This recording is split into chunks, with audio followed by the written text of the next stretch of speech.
ফোরাত নদীর পানি শুকিয়ে যাওয়া কিয়ামতের একটি বড় আলামত। তবে কখন সে পানি শুকিয়ে যাবে, আজকে আমরা সেই প্রশ্নেরই উত্তর খোঁজার চেষ্টা করব। পৃথিবী ধ্বংস হওয়া বা কিয়ামত সংঘটিত হওয়া সবচেয়ে বড় আলামত সর্বশেষ নবী মুহাম্মদ সাল্লাল্লাহু আলাইহি ওয়াসাল্লামের আগমন। আজ থেকে 1400 বছর আগে এই আলামত দেখা দিয়েছে। তারপর আরও বড় বড় কিছু আলামত সংঘটিত হবে যা কিয়ামতের পূর্বাভাস বলে হাদিসে উল্লেখ রয়েছে, যেমন ইয়াজুজ মাজুজের পৃথিবীতে আগমন, ইমাম মাহদির আগমন, ঈসা আলাইহিস সালামের আগমন। এছাড়াও কিছু ছোট ছোট আলামত রয়েছে। এর মধ্যে অন্যতম হচ্ছে মধ্যপ্রাচ্যের ফোরাত নদীর পানি শুকিয়ে যাওয়া আর এর ধনভাণ্ডার মানুষের সামনে প্রকাশ করা। সাম্প্রতিক সময়ে ফোরাত নদীর পানি শুকিয়ে যাচ্ছে বলে সংবাদ প্রকাশ হয়েছে। তাহলে কি এই ফোরাত নদীর পানি শুকিয়ে যাওয়া হাদিসের বর্ণনার সঙ্গে মিলে যাচ্ছে? আসুন জেনে নেই ফোরাত নদীর পানি শুকিয়ে যাওয়ার ব্যাপারে হাদিসে কি রয়েছে। ফোরাত নদীকে আরবিতে নাহরুল ফোরাত বলা হয় আর তুর্কিতে ফিরাত। এই ফিরাত বা ফোরাত নদী দক্ষিণ পশ্চিম এশিয়ার একটি নদী। এটি তুরস্কে উৎপত্তি লাভ করে সিরিয়া ও ইরাকের ভেতর দিয়ে প্রবাহিত হয়ে দাজলা নদীর সঙ্গে মিলিত হয়েছে এবং শাত আল আরব নামে পারস্য উপসাগরে গিয়ে পতিত হয়েছে। ফোরাত ও দজলা নদীর পানি ব্যবহার করেই প্রাচীন মেসোপটেমীয় সভ্যতাগুলো বিকাশ লাভ করেছিল। প্রাচীন সুমেরীয়, ব্যাবিলনীয় এবং আসিরীয় সভ্যতাগুলো বিকাশ লাভ করেছিল এই নদীকে ব্যবহার করেই। ফোরাত নদী 2700 কিলোমিটার দীর্ঘ এবং এর অববাহিকার আয়তন প্রায় 4,40,000 বর্গ কিলোমিটার। এর মোট অববাহিকার মাত্র 30% তুরস্কে অবস্থিত হলেও এর 90% পানির উৎস হল তুরস্কের উচ্চভূমি। তুরস্কের কোরাইসু নদী, মুরাত নদী এবং আরও অনেকগুলো নদী পূর্ব মধ্য তুরস্কে এলাজিকের কাছে মিলিত হয়ে ফোরাতের ঊর্ধ্ব অংশ গঠন করেছে। তারপর নদীটি আলাব শহরের 120 কিলোমিটার উত্তর পূর্বে সিরিয়াতে প্রবেশ করেছে। পূর্ব সিরিয়াতে এর সঙ্গে দক্ষিণ পূর্ব তুরস্ক থেকে আগত খাবুর নদী নামে একটি প্রধান উপনদীতে মিলিত হয়েছে। ফোরাত নদী প্রতি বছর প্রায় 2800 কোটি ঘনমিটার পানি বহন করে। এপ্রিল ও মে মাসে নদীটি সর্বোচ্চ পানি ধারণ করে। ফোরাত নদীটি অনেক গভীর নয় বলেই এতে ছোট ছোট নৌকা ছাড়া আর কিছু চলাচল করতে পারে না। এটি মূলত তার পার্শ্ববর্তী শহরগুলোতে পানি সরবরাহের জন্য খুবই গুরুত্বপূর্ণ। তাই দেখা যায় নদীটি তুরস্ক, সিরিয়া ও ইরাকের মধ্যে রাজনৈতিক অস্থিরতা সৃষ্টির একটি অন্যতম মাধ্যম। এই তিনটি দেশই জমিতে সেচ দেওয়া ও পানির অন্যান্য কাজের জন্য ফোরাতের ওপরেই নির্ভরশীল। তাই দেশগুলো নিজেদের স্বার্থে নদীতে বিভিন্ন বাঁধ নির্মাণ করে লাভবান হতে চায়। সিরিয়া, তুরস্ক ও ইরাক সরকার এখন পর্যন্ত 12টি বাঁধ নির্মাণ করায় 1999 সালের পর ফোরাত নদীর পানি আশঙ্কাজনক হারে কমতে শুরু করে। আঞ্চলিক রাজনীতির কারণে ফোরাত যেমন আলোচনার কেন্দ্রবিন্দু, তেমনি ধর্মীয় কারণেও ফোরাতের নাম মুসলিম বিশ্বে ছড়িয়ে পড়েছে। ফোরাত নিয়ে রাসূল সাল্লাল্লাহু আলাইহি ওয়াসাল্লাম খুবই গুরুত্বপূর্ণ ভবিষ্যৎবাণী করেছেন। এক হাদিসে রাসূল সাল্লাল্লাহু আলাইহি ওয়াসাল্লাম বলেন, অচিরেই এমন একটা সময় আসবে যখন ফোরাত নদীতে স্বর্ণের খনি উন্মোচিত হবে। সুতরাং যে ব্যক্তি সে সময় বেঁচে থাকবে সে যেন তার থেকে কোনো অংশ গ্রহণ না করে। মুসলিম শরীফের এক বর্ণনায় স্পষ্ট ভাষায় বলা হয়েছে, কিয়ামত ততক্ষণে সংঘটিত হবে না যতক্ষণ না ফোরাত নদীতে একটা স্বর্ণের পাহাড় প্রকাশ পাবে। মানুষ তা নিয়ে যুদ্ধে জড়াবে এবং প্রত্যেক দলের শতকরা 99 জনই মারা পড়বে।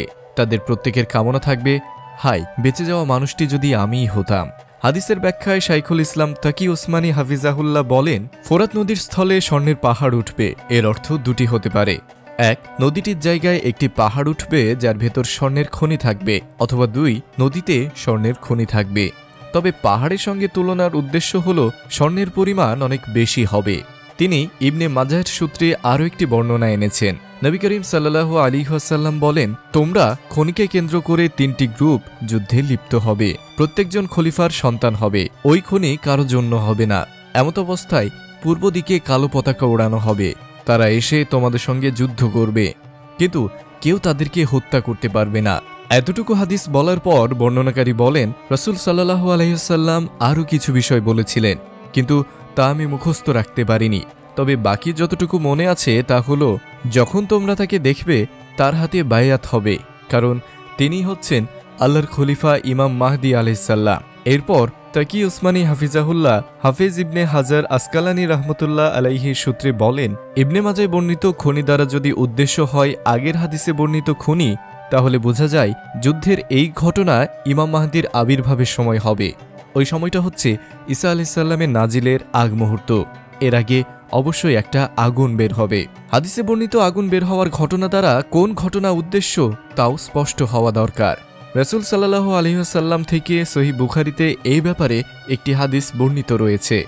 হযরত আবু হুরায়রা রাদিয়াল্লাহু তাআলা আনহুর সূত্রে বর্ণিত, নবী করিম সাল্লাল্লাহু আলাইহি ওয়াসাল্লাম বলেন, ততক্ষণ পর্যন্ত কিয়ামত সংঘটিত হবে না যতক্ষণ পর্যন্ত না একটা আগুনের প্রকাশ ঘটবে। আগুনের ব্যাপ্তি হবে এত বেশি যে ইরাকের বাসরা এলাকার উটগুলোর গলা সে আগুনের আলোতে দেখা যাবে।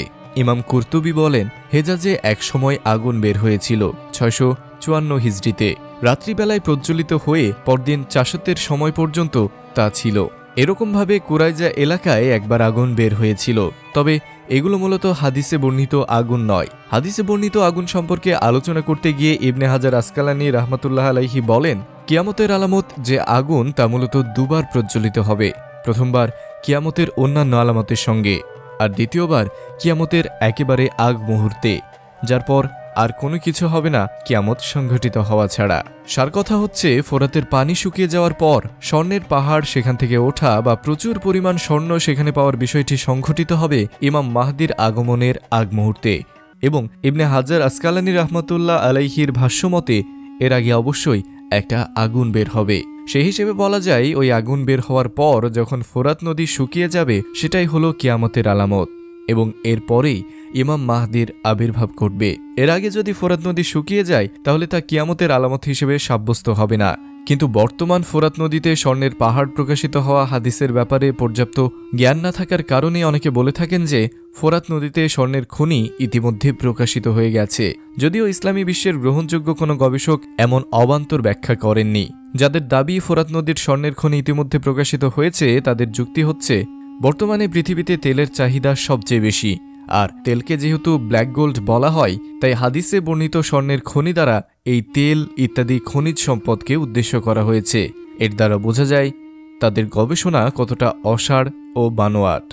রাসূল সাল্লাল্লাহু আলাইহি ওয়াসাল্লাম তেল বোঝাতে হাদিসে যে শব্দ ব্যবহার করেছেন তার মধ্যে একটাও এমন শব্দ পাওয়া যাবে না যেখানে জাহাব দ্বারা তেল উদ্দেশ্য নিয়েছেন।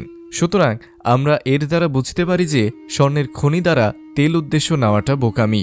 অনেক মুহাদ্দিসের ব্যাখ্যায় এসেছে এর দ্বারা উদ্দেশ্য হলো পানি না থাকার